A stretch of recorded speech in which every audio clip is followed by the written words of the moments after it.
We are going to get started with our COYL webinar.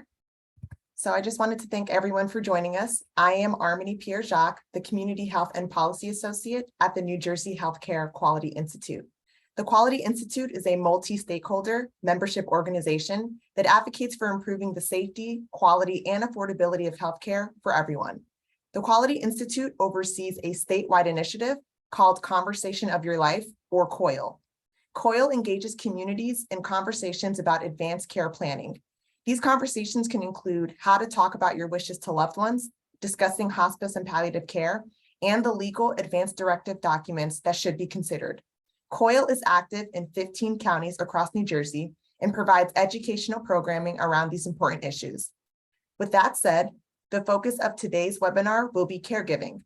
Caregiving is providing care for individuals who need ongoing assistance with everyday tasks on a regular or daily basis. While some aspects of caregiving may be rewarding, caregivers can also be at a higher risk for negative health consequences, such as stress, depression, difficulty maintaining a healthy lifestyle, and staying up to date on clinical preventative services. For this reason, there's a greater need to focus on preventing caregiver burnout and helping caregivers navigate the systems around them. So before we begin, I would just go over a few housekeeping items. Number one, this webinar will be recorded. Number two, all phone lines will be muted for the duration of the program to limit any background noise. Please feel free to put in any questions that you have in the chat box throughout the webinar, and we will answer them at the end of the program during our Q&A session. And number three, please note that it is not the intent of this program or its speakers to provide clinical or legal advice. So before we dive into today's content, I will introduce our first speaker. Julie McDonald is a licensed clinical social worker with experience providing services for all ages and a passion for supporting caregivers and older adults. She runs the Caregiver Connections program at Family Connections, providing therapeutic support in Essex County to caregivers of older ages 60 and older, and also older adults age 60 and older who are raising their grandchildren. So I will now hand it over to Julie to begin our program. Thank you, Armini and Katie, and thank you everyone for being here. I am very happy to talk about this because it's one of my favorite topics. So my goal today is just to validate the experience of being a caregiver and provide some tools to help you navigate your role, whether that's in a professional capacity or many of us are caregivers in our personal lives. So in order to do that, I'm going to talk about three things. One is just acknowledging caregiver stress and what that's like. The second is how to navigate systems in the counties that you live in. And then the last one is advanced care planning. So how to have those conversations, documents to consider. And as I'll talk about when I get to that section, advanced care planning is obviously for older adults, but can go for any age as well. It's always good to be prepared in advance. So without further ado, let me start. I wanted to share just a little bit of my story and how it is that caregiving and providing support to caregivers became so important to me. So it's because I was a caregiver to my mom when she was diagnosed with cancer, and we lived together, and I became a caregiver for her. So I wanted to share, this is a picture, you can see my mom and my daughter, who's now 18 and graduating high school next week, when she was born. And one of the things that I learned was that when you're a caregiver and you're responsible for the day-to-day, the ADLs, the meals, handling with finances, the medications, going to the doctor's appointments and everything else, no one ever, at least this was my experience, that no one ever really asks you how you are doing, which in a sense is appropriate, because if you're at a doctor's appointment with your loved one, naturally the focus is on them. But when I was in the thick of it, it didn't even occur to me that there were resources for caregivers. And if it had occurred to me, I don't know that I would have been able to find the time to search those out and figure out what the best resources for me were. So I just wanted to acknowledge that being a caregiver can feel invisible at times.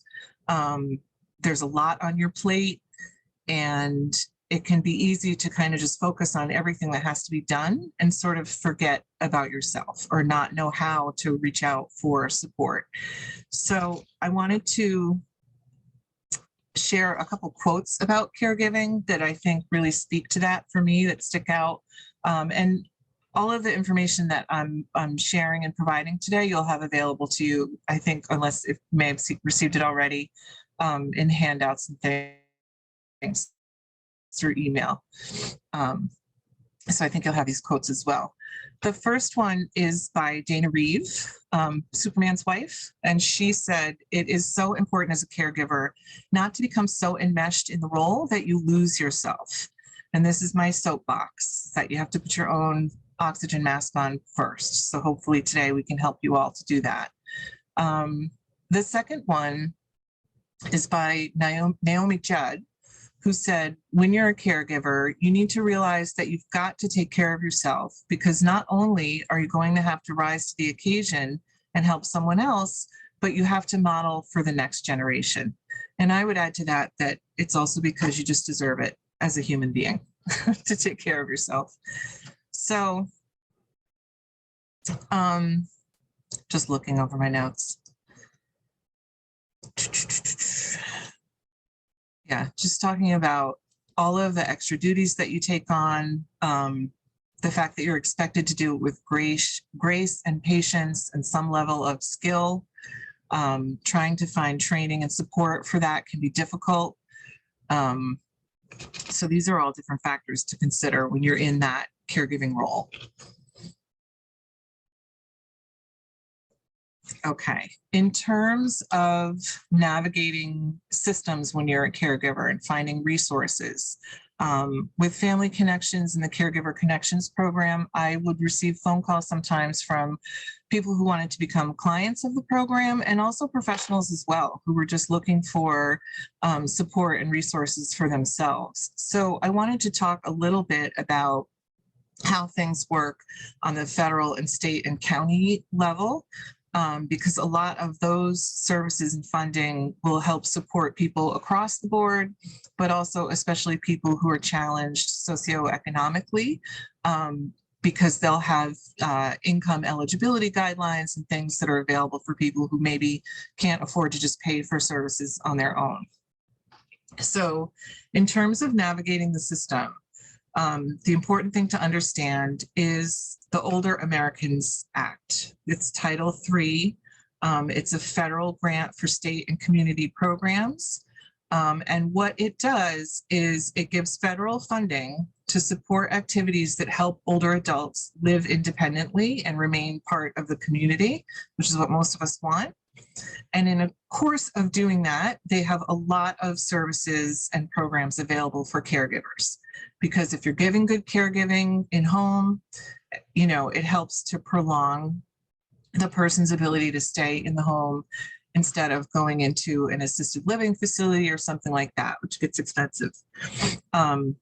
So the U.S. Department of Health and Human Services is the one who administers the fund. And what they do is they'll give grant money to the Department of Health in each state, who distributes it through local area offices on aging. And that's what you want to remember, because it's those area offices on aging who administer the programs. So in the resources list, you'll see information for how to contact your local AOA. Each county in the state has a local office on aging, and they are the ones who are responsible for contracting with all of the different services that are provided in the community that they fund. So, and again, that's both for older adults and for their caregivers. So I always tell people, when you're looking for resources, the AOA is the first place to stop. They have a resource guide, which is included. You'll get a copy of that. And they're just an excellent resource for what's currently happening in your community. Some of the other resources that I've shared and that you'll have copies of With the AOA in Essex County, the Aging and Disability Resource Connection is the access point for the AOA. That number is included for you as well. Their website is adrcnj.org. So if you call the Office on Aging or contact the ADRC, they can tell you any topic you can think of that you're looking resources for, what's available in the community. Another thing that is important when you're a caregiver is just getting organized. It can help you to navigate the system more efficiently. And one of the things, what I'm talking about is getting organized with medical information, getting organized with documentation. One of the things that I give all my clients is a caregiver's organizer, which I believe I sent along as well. It looks like this. And it's just some paperwork to help you document key information about the person you're taking care of, emergency identification cards that they can have on them in case of an emergency that has their most vital information, emergency medical information. So who the medical contacts are, their doctors, their physicians, pharmacy, preferred hospital. There's a medication log to keep track of what they're taking. And these are the kind of things that it takes a moment to write them down and get organized. But once you do, it makes it so much easier as you go to doctor's appointments and deal, with different care needs that they have, that you just have it at your fingertips. And I can tell you from experience, having gone to appointments and having seen clients go to appointments with all of their providers written down, medications written down, the health history written down, your providers love it. And it makes your appointments quicker and easier because you can just hand them the information that you have. So it makes intake go faster. It reduces stress. So I always recommend to all my caregivers to, take this organizer and fill it out. It's also good for professionals as well. So sometimes if you're in a home, you're working with someone who needs care and you're working with their caregivers. I know you're the person, if you do in-home services, you show up at the door and the caregiver wants to talk your ear off and tell you everything that's going on with them and all the needs and everything else. This is a tool that as a professional you can share with people to help them to, address some of the overwhelm of what's going on that they're keeping track of in their mind, get it on paper and use it as a communication tool for their family, for their providers. In case of emergency, it just makes life a whole lot easier. Side story, my mom was a registered nurse. So for a long time during her illness, she was tracking her medications and doing everything just fine on her own. And then we reached a point where I realized, okay, I need to start doing this now. And that's when I discovered this tool so that I had everything written down. We went to the doctor's offices. I couldn't rely on her memory anymore. And I wish I had been prepared in advance for that instead of discovering it during the doctor's appointment and then having to make an additional phone call afterward to clarify what exactly she was taking and doing and what her medical information was. I also have listed for you in some of the materials, some support groups and hotlines. So Caregiver Connections with Family Connections is a program that goes out into the home or into the community, or can do services via telehealth to provide support for caregivers, which can look like weekly, bi-weekly, monthly phone calls to address emotional needs, access to resources, basically anything involved in the caregiving role. But there are other support groups out there, and I always encourage people to connect with support. One of the biggest comments that I've gotten from caregivers that I've supported is that what makes the most difference is knowing that they have a place that they can call, in that moment where they're overwhelmed and they just need to vent or connect, or knowing that, weekly, bi-weekly, monthly, there's a place that they can put it all and that they can talk to someone and connect with someone who understands what they're going through and what their role involves. Some of the best support groups and hotlines that I've found that also provide webinars and education aside from COYL are AARP has a ton of resources. The Family Caregiver Alliance is another one that's out there that you might not know about, but has a really robust support system for caregivers. There is a National Alliance for Caregiving that has information and referrals. Again, support groups for anything you can think of, spouses, children who are caregivers, professional caregivers. If you're dealing with any type of dementia, although it is called the Alzheimer's Association, and Alzheimer's is one form of dementia, the Alzheimer's Association does work with people with all sorts of types of dementia, connecting to resources and information, education, and supports. So I always encourage people to reach out and get the support that you need because it's out there. So to move on to the last portion of my presentation that I'm actually most passionate about, advanced care planning. So what I found in my own life and in working with clients is that stress decreases and confidence in caregiving increases when you're prepared. So you can't always predict when a medical emergency or a chronic or long-term illness is going to occur, and what type of impact it will have. But if you can prepare ahead for those events by thinking about what type of care you would want, thinking about who you would want to provide that care for you, what you would want that to look like. And if you can put that down in writing and have it documented, it makes it a lot easier when the time comes. So again, this is another thing that I had not thought about when nobody in my family had thought about. When my mom was 70, she got sick, and we did her advanced care planning and healthcare proxy, financial proxy, and all that stuff bedside in the hospital. Some of the documents need to be notarized. I was lucky to find someone who could come do it.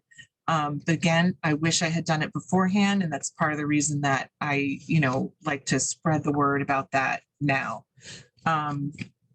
So like I said before, although we typically think of things like, who's going to handle our finances, who's going to handle our healthcare decisions, updating our will and all that kind of stuff as being end of life issues, the fact of the matter is that you need to have these documents in place no matter what age you are. So just as an example, I mentioned before, my daughter's 18. That means she's in charge of all of her medical decisions right now. I don't have access anymore appropriately, to anything without her signing a HIPAA release, which is developmentally appropriate and great. On the other hand, she's 18, so she needs to have someone who can speak for her if something happens and she can't speak. So before she goes off to college in the fall, one of the things that we're going to do is fill out all of these forms for her. So that if something happens as her parents, we can just step in and do what we have to do that we know she would want and help take care of things with her. So I did provide a link in the documents, powerofattorney.com. That is one website that I found that after years of doing this, I like the documentation they have the most, because you can search by state, and they have every type of documentation that you can think of. So today I'm going to do a quick review of power of attorney and advanced directives. But also, just for your reference, on the site, they have specific forms for, there's financial decisions, medical decisions, forms for minors, like I just spoke about, specific forms for real estate, taxes, you name it, they have it. And their forms are thorough without being overwhelming. So that's the site that I like the best. You may have different people that you want to do different things for you. So that's why it's good to know the different forms that are out there. So the main ones that I speak about in my work usually are power of attorney, as I mentioned, and advanced directives. So you can't see the form. I will hold it up. You're not obviously going to be able to see all of it, but on that site, you can print the New Jersey Durable Power of Attorney form. You can kind of see it has a space for the person's name and different information. You can find forms for durable power of attorney that include financial and health, and some that have them separated out, depending on if you want to have one person handling your affairs or someone else. What a durable power of attorney does is, in the event that you have some type of illness or medical emergency, someone can execute your healthcare and financial wishes, whether you can speak for yourself and direct them to do so. So, you have some kind of thing and you're in the hospital and your, person you've assigned comes to visit you and say, do me a favor, go home and pay those bills for me, or I need you to handle my taxes, or whatever it is. This power of attorney form is what's going to allow the businesses and people that they have to work with to know that they have the right to do that for you. So if I'm someone's power of attorney, I want to have this form with me so that when I'm dealing with decisions and things for them, this is the form that allows me to do it. Some people, if their situations are simple, for example, I don't have a complicated financial life. There's a box that I can check off at the end of this form that just says whoever my power of attorney is, they can handle everything.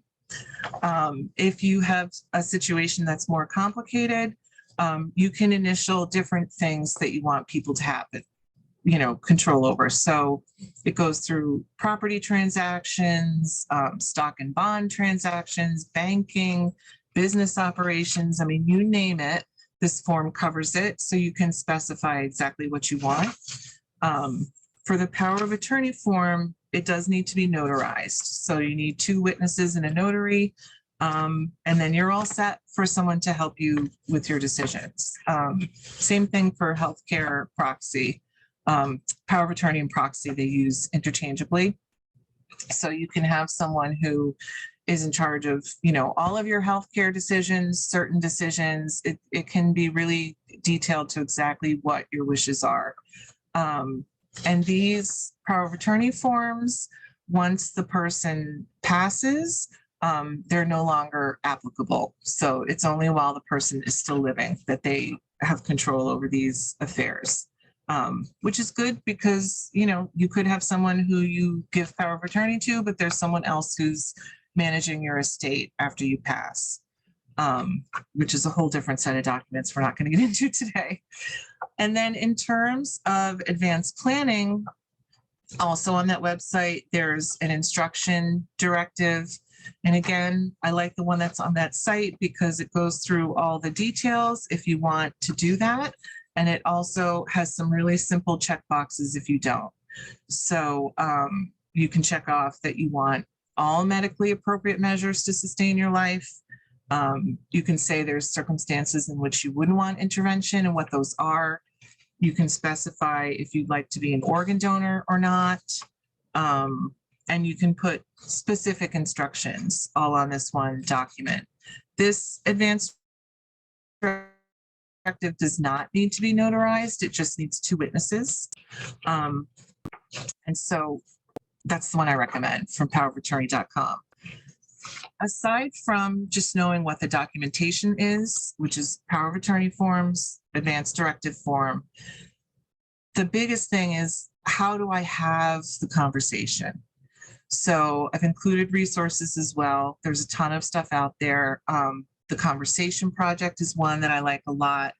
And if you go onto websites, you can find, little pamphlets and things, your conversation starter kit, how to choose a healthcare agent, how to be a healthcare agent, and a lot of material that will walk you through questions that help you to think about what matters to you, such as, what does a good day look like for you?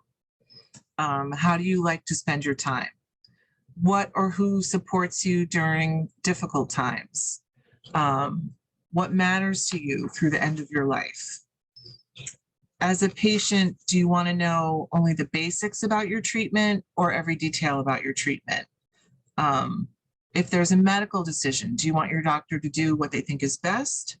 Or do you want to have a say in every healthcare decision? Talks about concerns about medical treatments.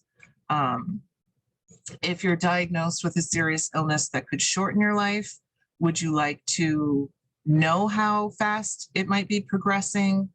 Or your doctor's best estimation of how long you might have to live? Or do you not want that information for whatever reason? I personally don't think anyone can predict how long I'm going to stick around, so I would want to know.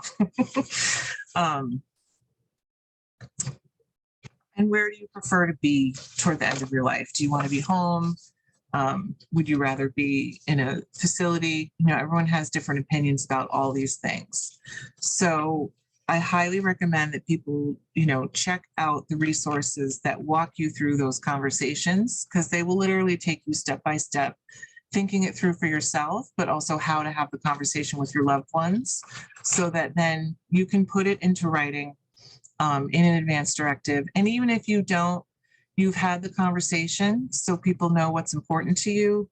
I've run into every type of situation with my families, and I can tell you that when people have at least had those conversations and it's time for decisions to be made, they feel less stressed and they feel more comfortable because they know what the person would have wanted. So that is the basics for me. I hope I covered everything. Again, look at your resources. There's all sorts of documentation and conversation guides that flesh out what I spoke about a little bit further. And I will hand it back to Armini. Yes, thank you so much, you. Julie. Thank you for sharing a lot of those important points, especially with the invisibility of being a caregiver. And a lot of the resources that you shared will definitely support that caregiving experience. So thank you. Our next speaker is Kim Ruemaker. Kim Ruemaker is the manager of social work and counseling services. With more than 17 years of end-of-life hospice and bereavement experience, she supervises 4 collaborative disciplines to ensure that the physical, emotional, and spiritual needs of hospice patients and their families are met for optimal quality of life during the end-of-life journey. Kim is passionate about her work and empowering people to both live and die well. So without further ado, I will now hand it over to our second speaker, Kim. Thank you so much. And thank you, Julie, for that very informative presentation. I would like to take some of where Julie started and add a little bit to it. I personally am quite passionate about advanced care planning, and I love Clever. So that's something that I would like to disclose. But the National Healthcare Decision Day, it's a whole organization, and they have a wonderful quote, and it says, "It always seems too early until it's too late." And that is the truth about everything that Julie said, because it always seems like it's too early to talk about this. We don't want to have these hard conversations.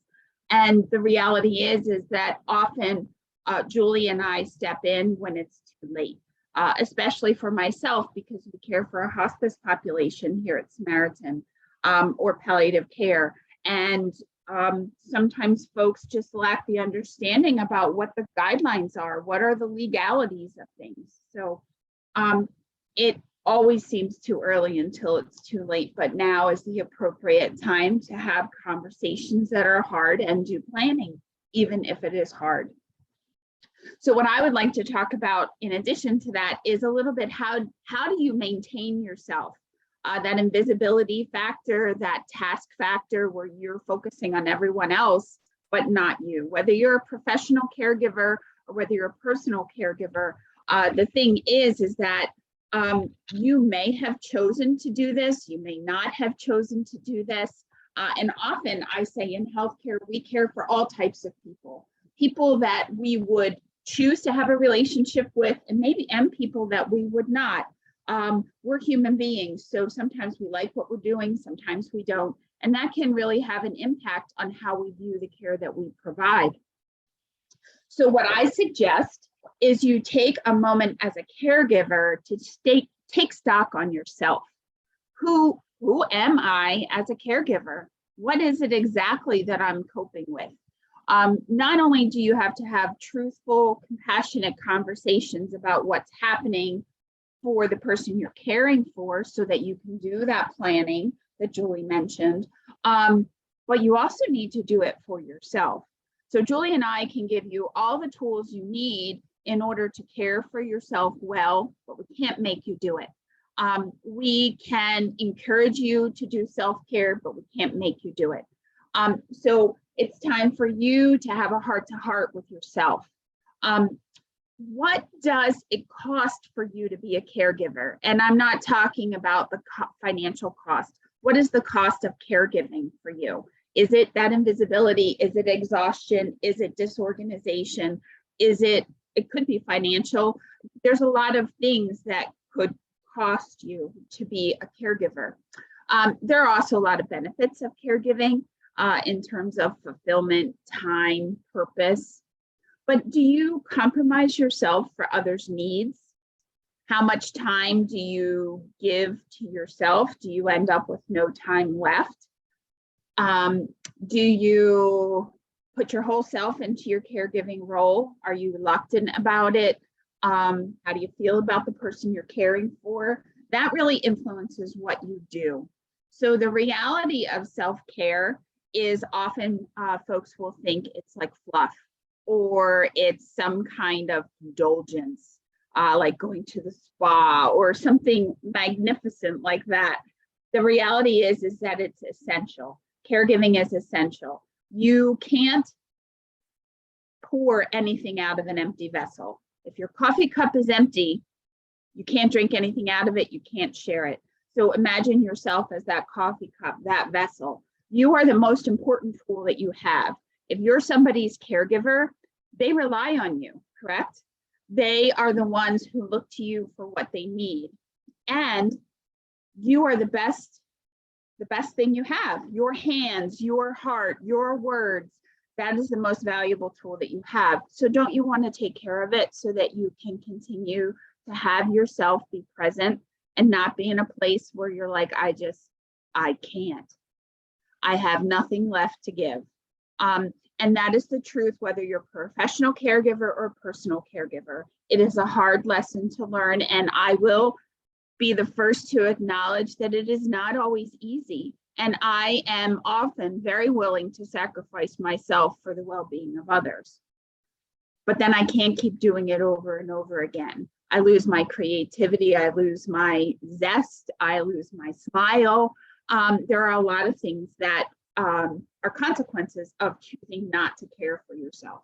So make a commitment to yourself because it matters. It matters to the person you're caring for, and it matters to you. So why does it matter? Well, stress is cumulative, right? It's not just one thing at one time. It's one thing layered right on top of each other, and it keeps on coming like the ocean. Sometimes that's what it can feel like. So it's cumulative, right? It's not one thing. So it impacts your mind, your body, and your spirit. And that's important because, believe it or not, all those things are connected, whether we are into all different kinds of things like yoga or aromatherapy, or whether we're a very practical kind of person. It doesn't really matter. Your body, your heart, and your mind are connected. So body impacts of cumulative stress. You get wired and tired. Those chemicals in your body that are fight and flight, the adrenaline, and then cortisol that's supposed to slow you down, but your body's still wired up that when you lay down at night, your mind's racing and you can't relax. That's stress. So it affects your chemicals in your body. It affects your blood vessels. It can increase your blood pressure, your heart rate, blood sugar, muscles. So we're going to do a little exercise later just about breathing, but have you had a migraine? Do your shoulders hurt? Does your stomach get cramps? Do you end up having to go to the bathroom when you're really, really stressed? That's your body saying, yeah, I know what's happening, even if your mind doesn't want to. There's a spiritual, mental, emotional impact, sadness, all kinds of things that we can experience. And I'm going to talk about some warning signs. But more importantly, I want to talk to you about what you can do about it. You do not need to be necessarily a victim of your circumstance. I can choose to be a victim of my circumstance, but I know that I also have a choice to care for myself even within my circumstance. So remember that you do have power. Where do you find your energy balance? So if you're giving, what do you need to replenish, right? You can't give out of an empty cup. So where do you get your energy? Where does fulfillment happen? Where does joy happen? So I'm talking basics. Are you eating and drinking well? Are you drinking enough water? Like, I'm not talking about drinking wine necessarily, although there's a place for that. Do you take time to make sure that you're dressed and showered? Are you making space to continue your own medical appointments? I will say often in hospice and end-of-life caregiving, we see spouses that sacrifice everything because they think that's what love means, to care for their loved one. And then after their loved one passes, the next thing you know, they're coming onto hospice themselves because they have neglected all of their physical stuff. They might be diabetic and they just, whatever, I'm gonna do what I need to do, but I'm not gonna follow up with my medications. Definitely not good for you to do that. Find ways to laugh. Even in serious situations, humor is healing. And a great belly laugh is a good thing. So do you need to watch a goofy movie or funny cat videos on YouTube? Read a book, find an interest, a hobby, something, listen to music, write your feelings down. These are basics that help you to cope as a caregiver. And if you tell me that you don't have time, I will challenge you to say that you do. I work full-time, married, 2 kids. I understand what it's like to be stressed. I'm on call all the time.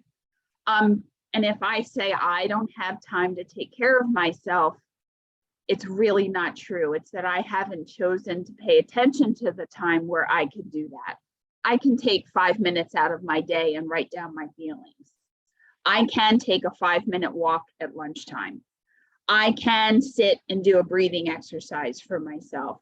So it's also good, I think, as part of taking care of yourself, is to have a buddy who keeps you honest about it, and reminds you, oh, hey, Julie, what are you doing to take care of yourself today? Even if it's having a cup of tea, something works. So connect the mind, body, spirit. Pay attention to the body. Exercise is helpful. Your body remembers and does things. Stretches are helpful. There's also mind and spirit things. Meditation, prayer, music, journaling, whatever draws your interest and whatever fills you up. There are so many. YouTube is a great resource, right? There's a lot of self-care meditations on there that are like 2 minutes. So you can just look and listen. There are apps out there that you can get on your phone.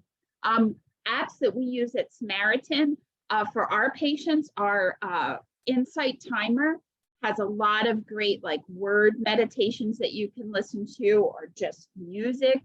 Reiki healing music is another one that we use that just brings music into the situation that can calm us. Again, nothing earth-shattering, but when you do little things, they build up and they end up creating a better life for yourself. Other things that you can consider are yoga, stretching your body, finding your center. Yoga, there's nothing magical about it, except that you're taking time to move, stretch, breathe, and pay attention to the present. That's the magic that brings together the mind, the heart, the body. You need all 3 to operate. You can't really separate them out very well, or else you're going to end up with a problem or a breakdown. Essential oils, that's like aromatherapy. It's become very popular lately, but it is super helpful. A little lavender in the room for the person you're caring for who might be a little grouchy sometimes. Lavender can calm you down and them. Maybe you need a little energy boost. So you're gonna take like a citrus oil and have that in the air. Orange is a great one to help us feel invigorated, get a little energy. Have great sleep hygiene if you can, like, right, like dump the cell phone a little before you go to bed. Make sure that you try and keep a good schedule for yourself. That helps you sleep. Sleep is critical to our life. If you don't sleep, we will die. So it is really important that we pay attention to that. And if you want to be your best self, well, taking care of your sleep is one way to do that. So what are red flags with coping? Well, actually, let me, before I do that, benefits of these coping strategies: mind, body, spirit, helps you improve digestion, sleep, helps with decision making, it helps with concentration, it improves your relationships, it decreases stress and anxiety, it gives you a better sense of your own well-being and future, a more positive outlook.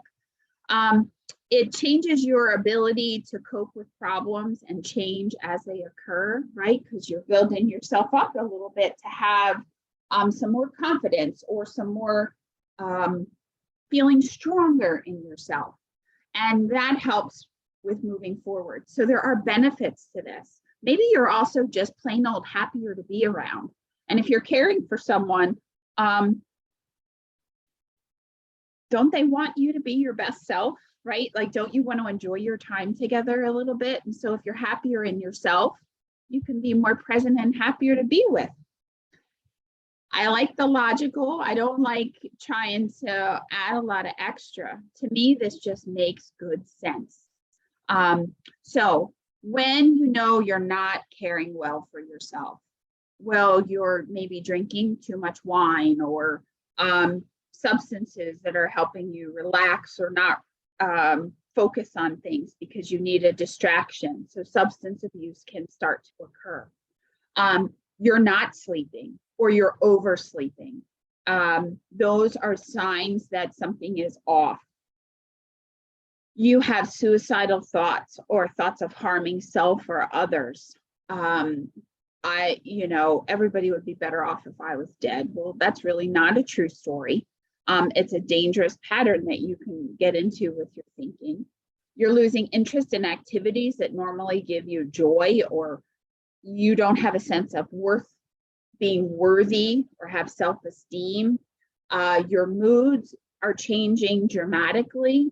Your eating habits change. You're not interested in taking care of yourself. Those are all warning signs, mental health warning signs that you really do need help.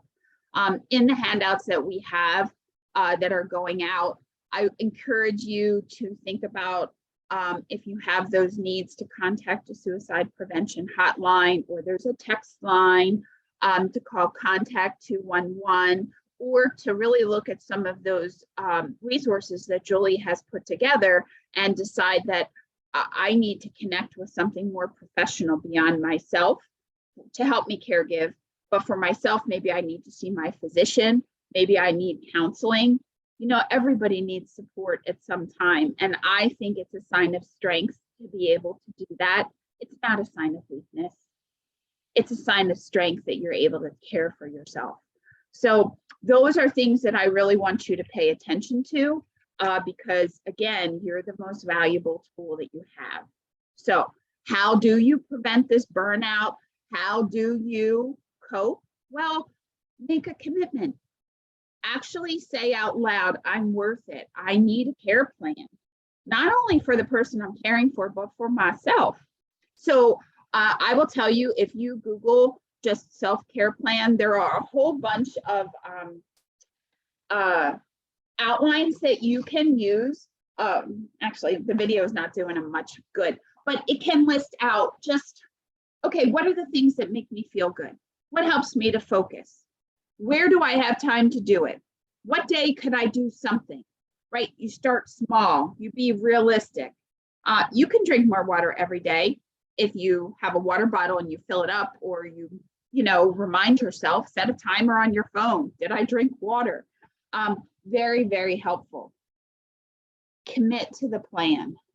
You can always rearrange the plan, but please commit to one, and maybe develop a self-care kit, like a special box or something, bag that you have that you can carry along with you.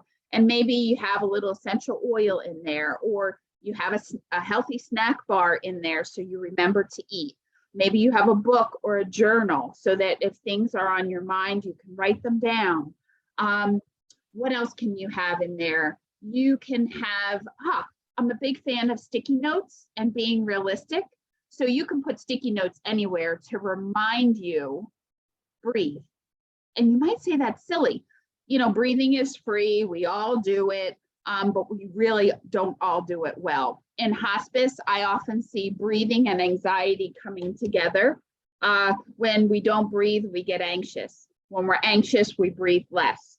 And breathing really is an amazing thing that we do. And if we do it consciously, we can change our outlook and we can change how we are in the moment.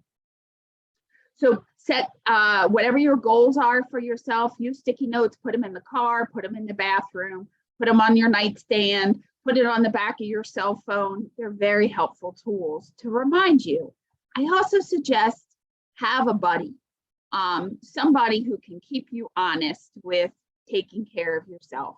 Because I'll be honest, if my buddy doesn't check in with me to say, hey, Kim, did you do blah, blah, blah, I won't always do it, right? I always put my kids first and my work first. And that's just really, that's not how I want to teach my children to live life, because I know it's not healthy. I want to teach them how to do it in a good way. So it's also about me building my family for the future. So exercise, going for a walk, moving that body, it's the greatest antidepressant we actually have, is to move our bodies. Other things that you can do is mobilize your natural supports. What do I mean by that? Well, as a caregiver, have a list of things that other people can help with. Can somebody come and do the laundry? When does food shopping need to be done? Do I need a bill payer?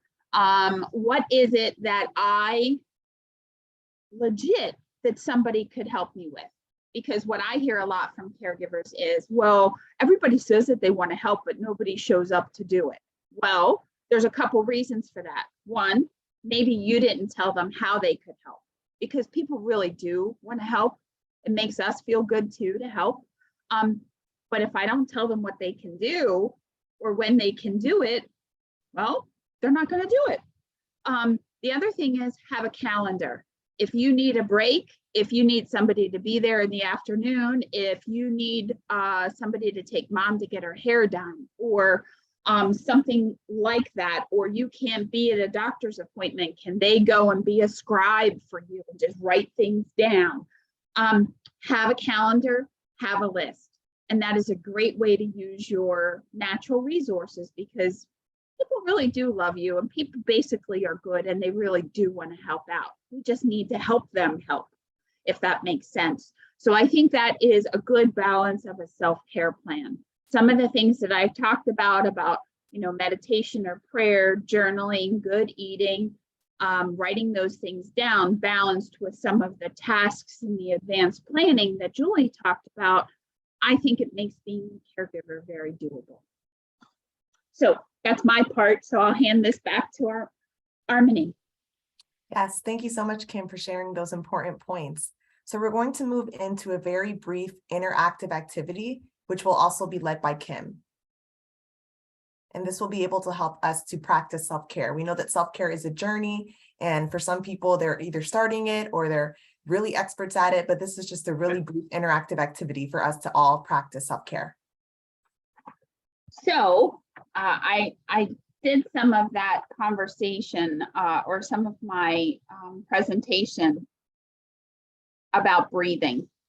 That's what our interactive activity is going to be. Oh my goodness, I'm having a mess over here with technology. We're going to talk about breathing. What I would like to encourage all of you to do is, if you're sitting down, is to sit down fully in your chair, put your feet on the floor. And whether you want your eyes open or closed, it's up to you. But I would like you to just take a moment to feel your body in the seat and your feet on the floor. Your feet are actually connecting with the earth, and that's very powerful. But where is your body in space? Just do a quick scan. How does it feel? And now let's take a deep breath. And when I say a deep breath, I want you to take a breath all the way down to your belly button. And we're going to go in through the nose. Hold it for a second or two. And exhale through your mouth. And let's do that again.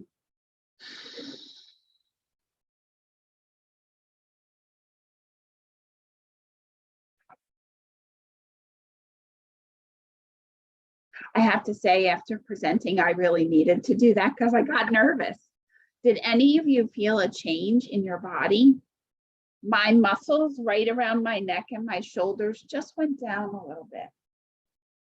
Taking those deep breaths with someone who's maybe anxious or just by yourself is a great way to care for yourself. On the handout that we created from Samaritan, there's another technique called alternate nostril breathing. That sounds kind of funny, but it helps us balance ourselves. So remember that nose breathing that we did just a few seconds ago?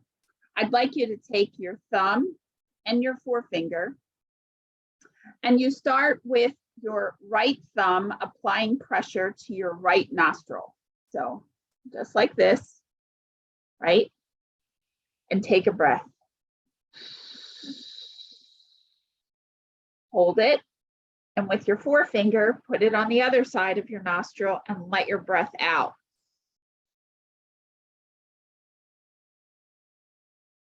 And we do this a few times. Inhale. Exhale. What we're doing is alternating our breathing and our brain at the same time. And it's a very good way to create balance within your body. And it does not take a long time. If you forget how to do that, it is on the handout. Again, YouTube, magnificent resource. It has breathing exercises where you can just do it with the person on YouTube. Your body will thank you, and your mind will feel more prepared. Thank you. Thank you so much for leading that exercise. So we're going to transition really quickly into our Q&A. If anyone has any questions, please feel free to drop it into the chat box and we'll be sure to answer that. So one of our first questions is this. It's related to advanced directives, and we did talk about this a little bit. But how does having an advanced directive benefit caregivers, and how does it help alleviate stress with making decisions? Okay, I'll speak to that one. And thank you for that question, because I love when people ask questions and it makes me realize I left something completely out of my presentation. So how does it help caregivers? Well, first of all, one thing I forgot to say with the advanced directives is when you have one, it's important to have one with you. It's important to let your doctor's office keep a copy of that. If you go to the hospital, or if you have, a regular hospital that you go to, that they have it in their chart. If people don't have it, they don't know how to act on it. The reason that it's helpful to have it ahead of time is so that in the event of either, like in my mother's case, a chronic illness or a medical emergency, when the time for those decisions comes up, that you know what medical care the person wants or does not want. You know how they want to communicate about their care. You know what their preferences are in terms of treatment, in terms of location, in terms of who they're interacting with around their care. And so it doesn't catch you, off guard, so to speak. Things can happen quickly, whether it's a medical emergency or even with a chronic illness. Like I mentioned, my mother was handling things perfectly fine on her own for a while, and I was there as a support, and all of a sudden I needed to be the one in the driver's seat. So the advance directive, having a copy of it that you share with your healthcare providers helps them to know what to do. It reduces the amount of questions you have to field, and just the process of having those conversations with your loved one and with yourself, and knowing what the preferences are, means that you don't have to do it in the moment of an emergency when your emotions and stress might be heightened already. So you're already prepared going in and comfortable knowing that you've had all those conversations. Just as an example, toward the end of my mother's life, one of the issues that she had was that she had cardiac issues. And during her treatment, because of the stress on her body, there were times when her heart issues needed to be addressed. When it got toward the very end of her illness, there came a point where there were heart issues and she had to decide whether she wanted to have that treatment or not.